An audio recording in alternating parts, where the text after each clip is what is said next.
Salam moderasi.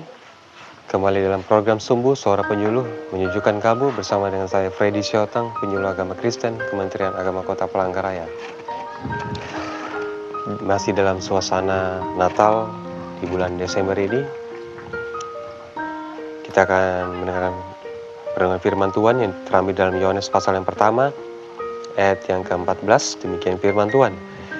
Firman itu telah menjadi manusia dan diam di antara kita, dan kita telah melihat kemuliaannya, yaitu kemuliaan yang diberikan kepadanya sebagai anak tunggal Bapa, penuh kasih karunia dan kebenaran.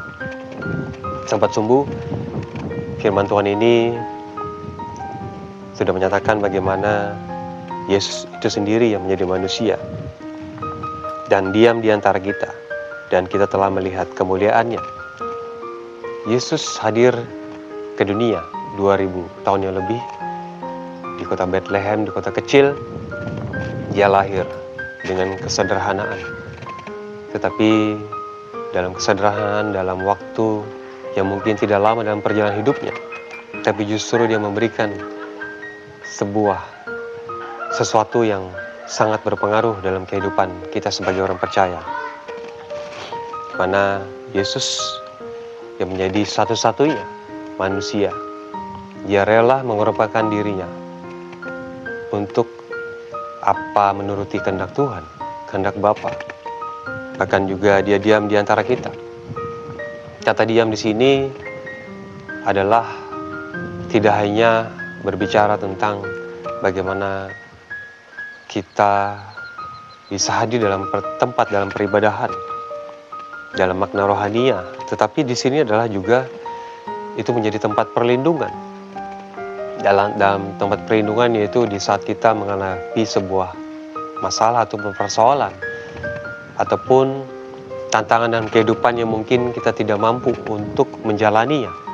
Tetapi kata diam ini juga menjadi tempat perlindungan bagi orang-orang yang mau datang, yang mau dia mengalami sebuah ketenangan atau pemulihan, di mana Yesus itu diam di antara kita, dan kita telah melihat kemuliaannya. Bagaimana dalam masalah atau penderitaan dihadapi, tapi justru dalam penderitaan itu kemuliaan Tuhan dinyatakan. Di mana Yesus dalam penderitaannya, kemuliaan Tuhan dinyatakan melalui penderitaannya dia alami.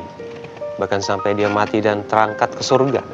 Bahkan dia memberikan janjinya, itu roh penghibur, yaitu Roh Kudus. Dan ini juga yang disampaikan pesan bagi kita, yaitu saya memberikan makna Natal itu adalah the glory of Christmas, kemuliaan Natal. Kemuliaan Natal yang mungkin bisa saja kita melihat sesuatu hal yang identik dengan sesuatu yang indah ataupun meriah, sesuatu momen yang selebrasi.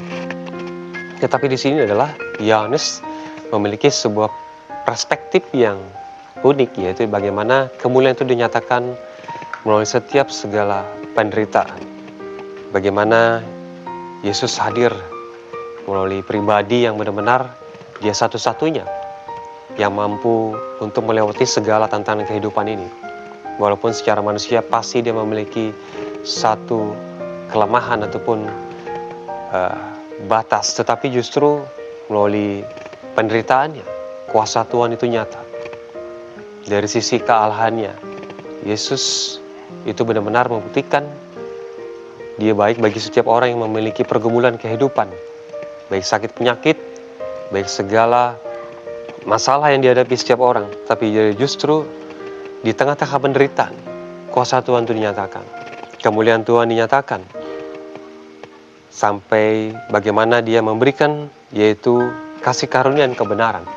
Kasih karunia itu tidak bisa kita dapatkan dalam dunia ini. Mungkin apa yang kita hadapkan, yang kita bisa terima dalam dunia itu mungkin hanya dalam waktu yang terbatas atau limited.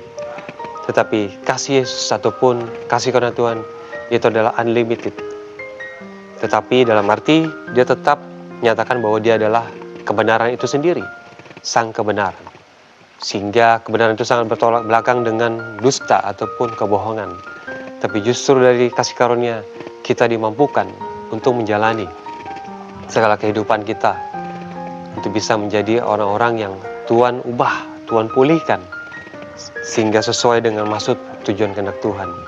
Sehingga di momen Natal ini, the glory of Christmas menjadi sesuatu yang mungkin pada saat ini kita mengalami sakit ataupun mengalami tekanan dalam hidup, tapi justru dalam situasi itu kemuliaan Tuhan dinyatakan melalui konsep yang disampaikan oleh Yohanes di sini adalah konsep Natal yang memiliki keunikan, mungkin agak berbeda dengan Matius ataupun Lukas, tetapi Yohanes memberikan sebuah warna bagaimana tidak selalu penderitaan yang didahulukan baru kemuliaan, tapi justru dalam penderitaan kemuliaan Tuhan itu hadir, kebaikan Tuhan itu hadir.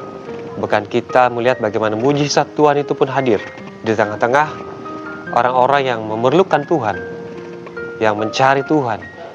Dia adalah menjadi tempat perlindungan, tempat perteduhan, tempat di mana kita bisa berbagi apa yang menjadi keluh kesah kita, ataupun yang mungkin kita mengalami segala problem, segala tekanan di dalam segala tantangan hidup ini.